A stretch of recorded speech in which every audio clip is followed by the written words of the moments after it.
O que você teria visto em Roma em 476 d.C.? Esta é uma pergunta que tentei responder no segundo vídeo deste canal, mas aparentemente essa resposta não foi precisa o suficiente e, portanto, decidi fazer um vídeo de acompanhamento, onde tentarei esclarecer mais sobre essa questão bastante difícil sobre o que teríamos visto na cidade de Roma naquele fatídico ano de 476 d.C.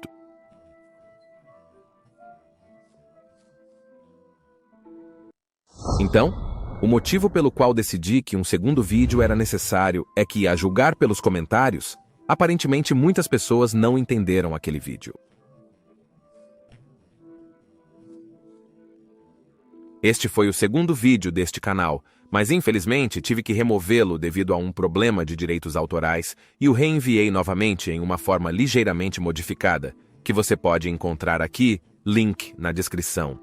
Muitas pessoas pensaram que a essência principal deste vídeo era mostrar como Roma deve ter parecido absolutamente intacta e incrível em 476 d.C., mesmo tendo sofrido 3 saques em 410, 455 e 472 d.C. Mas, perto do final do vídeo, falei com mais detalhes sobre o estado precário em que muitos dos edifícios de Roma devem ter estado, especialmente no interior. Por exemplo, muitos dos belos ornamentos e estátuas douradas da cidade certamente foram levados pelos visigodos, pelos vândalos e por Hicmers bárbaros, nos 3 saques, e os templos já estavam fechados desde 395 d.C. O interior de muitos edifícios deve ter estado em um estado bastante ruinoso. No entanto, do lado de fora, muitos dos edifícios, especialmente na área do Fórum Romano e no antigo núcleo da cidade, devem ter parecido bastante intactos e surpreendentemente bem preservados. Há muitas evidências arqueológicas de que muitos edifícios foram reparados até mesmo tão tarde quanto sob o reinado do rei austro-gótico Teodorico, depois que o Império Romano do Ocidente deixou de existir, e quando já fazia parte deste novo reino germânico. Mesmo durante esse tempo, as evidências arqueológicas mostram que todos os principais banhos estavam em uso e todos os aquedutos ainda estavam funcionando. Há também evidências de que muitos edifícios foram mantidos em forma e reparados. Por exemplo, reparos foram realizados no Fórum Romano pelo prefeito urbano de Roma daquela época, Epifânio, em 412 e 414 d.C. Isso pode ser encontrado em uma inscrição. Mas existem muitas outras inscrições assim, provando que muitos reparos foram realizados. Outra foi encontrada nas termas de Aventino, onde uma parede desabada das termas foi restaurada em 414 ou 415 d.C. Outra foi encontrada perto dos Circos Flamínios, onde o prefeito urbano, o praefectus urbi Glabrio Fausto, havia reparado um edifício entre 421 e 423. Muitos desses reparos e restaurações também podem ser encontrados nas décadas seguintes. Uma inscrição datada de 473 d.C., logo após o saque de Roma por Hicmer, mostra como o prefeito urbano daquela época, Anícios Aquílios Aginantius Faustus, havia reparado o átrio de Minerva, que havia sido danificado durante o saque de Hicmer em 472, era um pórtico ou vestíbulo em frente à Casa do Senado, a famosa Cúria Júlia. Este pórtico abrigava uma estátua dourada da deusa Minerva. A inscrição não apenas registra a restauração pelo praefectus urbi, mas também anuncia um retorno à citação, felicidade da era, fim da citação, como o prefeito a escreveu. Naquela época, o imperador Olíbrios residia no palácio no Monte Palatino. Mas mesmo depois que os últimos imperadores residiram em Roma, os reparos continuaram. Em 484 d.C., houve um terremoto que provavelmente causou bastante danos à cidade. Mas os reparos foram realizados imediatamente sob o novo rei Odoacar, e o senador Décio Marius Venantius Basílios organizou rapidamente o reparo do Coliseu que havia sido danificado naquele terremoto.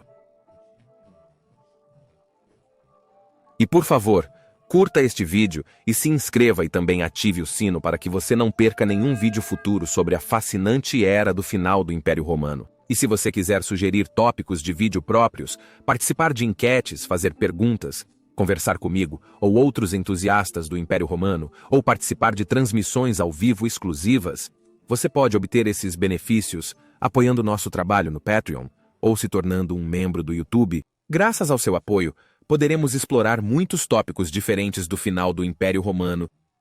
Agradecemos a você, amigo. Então, mais tarde, no Reino Austro-Gótico, o próprio Teodorico residiria de tempos em tempos no Palácio dos Césares, no Monte Palatino, e ele destinou a receita do imposto sobre o vinho para reparos e restauração deste grande complexo palaciano monumental. Ele também reeditou leis que puniriam severamente os saqueadores de edifícios, uma lei que já havia sido emitida pelo próprio Majoriano 40 anos antes. Isso mostra que naquela época já havia começado uma prática em que edifícios danificados estavam sendo saqueados para materiais de construção, em vez de serem reparados. Mas há outras evidências de que Roma não estava em tão boa forma quanto às vezes se acredita. Por exemplo, Fulgêncio, um monge africano, exclamou após visitar Roma em 500 d.C. Quão bela deve ser a Jerusalém celestial, quando a Roma terrestre brilha com tanto esplendor. Isso dificilmente é algo que alguém diria se Roma tivesse sido um campo de ruínas naquela época. Então, 36 anos depois, o historiador romano oriental Procópio de Cesareia estava em Roma, e podemos ler em sua obra As Guerras Góticas de Belo Gótico, ou livro 8 de sua História das Guerras. Os romanos amam sua cidade acima de todos os homens que conhecemos, e estão ansiosos para proteger todos os seus tesouros ancestrais e preservá-los, para que nada da antiga glória de Roma seja apagado. Então, isso deve ser considerado como prova de que Roma, mesmo após 3 saques, e após a população ter diminuído de 1 milhão para tão pouco quanto 100 ou 200 mil em 536 d.C., a cidade ainda estava em condições primitivas e que a glória de Roma brilhava tão intensamente quanto sempre? Claro que não, e isso deve ser claro pelo contexto. Claro que houve decadência, especialmente as partes mais afastadas da enorme cidade devem ter sido gradualmente abandonadas à medida que a população diminuía. Quando um terremoto danificou a cidade, os edifícios ou templos mais afastados não foram reconstruídos, mas seu material de construção foi saqueado e usado para novos edifícios, como mencionado anteriormente. Quando os edifícios perto do centro da cidade foram reparados, podemos ter bastante certeza de que isso aconteceu reutilizando material de edifícios desabados nas regiões mais afastadas.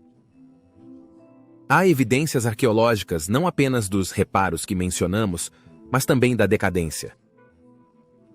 Por exemplo, pelo menos uma coluna do templo de Marte Ultor deve ter desabado por volta de 500 d.C., muito possivelmente devido ao terremoto de 484.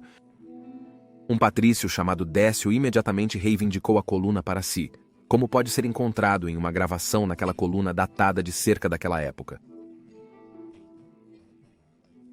Mas a própria coluna nunca foi reutilizada e ficou deitada diretamente no templo de Marte Ultor. E é novamente Procópio que descreve como outras partes da cidade estavam em pior estado. Por exemplo, ele descreve como o telhado do templo de Júpiter, que havia sido derrubado pelos vândalos em 455, nunca havia sido reparado, e que às vezes as pessoas até conduziam gado por alguns dos fóruns. Há também evidências mais recentes de que a Basílica Emília sofreu danos causados por incêndio, possivelmente durante o saque de Alarico em 410, mas foi apenas reparada por fora, para dar uma aparência esplendorosa, mas por dentro foi deixada queimada e não reparada. Podemos ver, portanto, que Roma foi mantida em reparo até o início das Guerras Góticas em 536 d.C., mas deve ficar bastante claro que Roma não era mais tão gloriosa e esplendorosa como era antes do primeiro saque de 410 d.C. Então, como podemos imaginar Roma naquela época? Acho que podemos imaginá-la como ilhas de esplendor intercaladas com decadência, onde algumas partes, especialmente as regiões centrais da cidade, eram mantidas em bom estado com muitos reparos, de modo que, pelo menos para o exterior, havia a aparência de glória contínua. Podemos supor que, por exemplo, o Fórum Romano ainda devia parecer bastante impressionante por volta de 500 d.C., conforme confirmado pela exclamação de Fulgêncio. Mas, claro, por dentro, a imagem era muito diferente. Embora esplendorosa por fora, a Basílica Emília era possivelmente uma casca queimada por dentro, e muitas estátuas e adornos foram roubados nos 3 saques, de modo que, por exemplo, as termas de Caracalla ou Diocleciano certamente não pareciam mais tão impressionantes quanto em seu auge. Então, certamente havia muitos prédios desabados e decadência se espalhando, especialmente nas regiões mais afastadas desta enorme cidade, porque não devemos esquecer que a cidade era realmente excepcionalmente grande para a sua época. Na verdade, ainda é a maior cidade do mundo em área de superfície. Portanto, podemos dizer que Roma, de 476 d.C. até o início das Guerras Góticas em 536 d.C., deve ter apresentado uma imagem muito mista. Por um lado, havia essas ilhas de glória e impressionabilidade contínuas, especialmente no Coliseu no Fórum Romano e em algumas outras partes internas da cidade, mas intercaladas com uma decadência urbana generalizada, onde especialmente as regiões mais afastadas cairiam cada vez mais em desuso. E de tempos em tempos, aparentemente, algumas colunas desabadas eram simplesmente deixadas como estavam, mesmo nas regiões mais internas, como foi o caso no Templo de Marte Thor. Se você quer uma analogia moderna de como isso poderia ter parecido, a cidade americana de Detroit pode apresentar uma comparação. Nesta cidade, especialmente as regiões mais externas caíram em desuso, enquanto o núcleo interno está sendo mantido em forma, e muitos edifícios estão sendo restaurados e até novos estão sendo erguidos. Mas em Detroit também vemos ilhas de esplendor entrelaçadas com a decadência urbana. Alguns edifícios estão surpreendentemente bem preservados, mas outros caíram em desuso. Isso não é muito diferente de como Roma deve ter parecido por volta de 500 d.C. Roma tinha uma imagem tão mista que até Procópio é muito contraditório ao descrever Roma em seus livros, às vezes elogiando o cuidado que os romanos tiveram em preservar a antiga glória, e então, de repente, novamente descrevendo uma imagem de total decadência.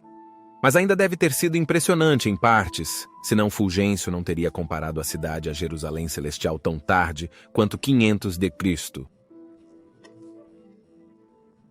Mas sabemos agora que o verdadeiro desastre para a cidade começaria com as guerras góticas e que já por volta de 600 d.C. a imagem deve ter sido realmente desoladora. Examinarei o estado da cidade imediatamente após as guerras góticas e por volta de 600 d.C., é claro, em grande detalhe em vídeos futuros. E se você estiver ainda mais interessado no estado de Roma naquela época, esses são meus 2 vídeos mais detalhados sobre esse assunto, onde examino Roma em 476 d.C. e em 536 d.C. Agradeço novamente a todos os amigos da história romana. Gratias amici imperii Romani, e benevoli.